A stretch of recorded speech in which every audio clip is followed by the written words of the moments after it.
5 dampak bumi jika tidak ada gunung. 1.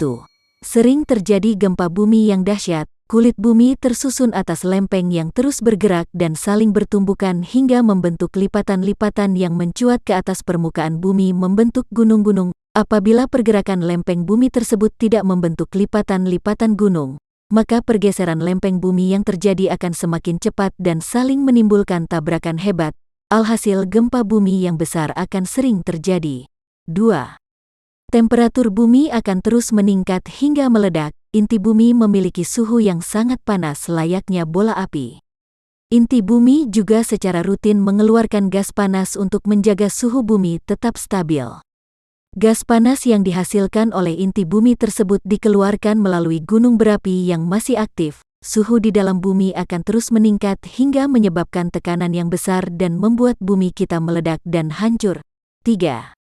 Tanah menjadi tandus dan gersang. Tiap beberapa tahun sekali gunung berapi biasanya meletus dan mengeluarkan magma yang tercampur dengan banyak sekali mineral.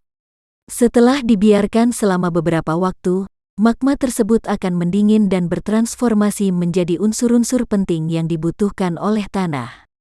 Dampaknya, tanah menjadi subur dan berbagai tanaman dapat tumbuh dengan baik. Sebaliknya, apabila di muka bumi ini tidak ada gunung, maka setiap jengkal tanah akan menjadi sangat tandus dan gersang, tanaman pun akan sulit untuk tumbuh dan sebagian besar daratan di bumi akan berbentuk seperti gurun. 4. Siklus pembentukan air akan terganggu. Pada siklus pembentukan air, setelah air yang ada di laut menguap dan membentuk gumpalan awan. Awan tersebut akan berjalan menuju areal pegunungan kemudian jatuh menjadi titik-titik air hujan. Daerah sekitar gunung juga lebih lembab dan memiliki lebih banyak cadangan air tanah lantaran tanah di sekitar gunung bersifat subur dan ditumbuhi banyak pepohonan.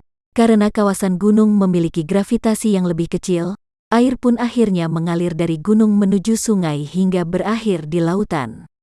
Seandainya tidak ada satupun gunung di muka bumi, maka bisa dipastikan siklus air akan sangat terganggu, kekeringan pun akan terjadi di mana-mana. 5. Akan terjadi arus udara yang besar dan menghancurkan seisi bumi. Banyaknya gunung membuat permukaan bumi kita tidaklah rata, dan bentuk permukaan yang tidak rata ini dapat menghalangi munculnya arus udara yang kuat yang terjadi akibat adanya perbedaan panas. Di areal lautan, kelebihan udara panas yang ada di kawasan Khatulistiwa akan dibawa ke bumi bagian utara dan selatan, yang menghasilkan perbedaan panas yang lebih seimbang dan merata. Sebagai informasi, perbedaan temperatur di kawasan Khatulistiwa dan kutub mencapai 120 derajat Celcius. Seandainya perbedaan temperatur yang begitu besar ini terjadi di permukaan bumi yang rata, maka hal buruk yang mungkin terjadi adalah badai besar yang akan memporak-porandakan apa yang ada di atas bumi.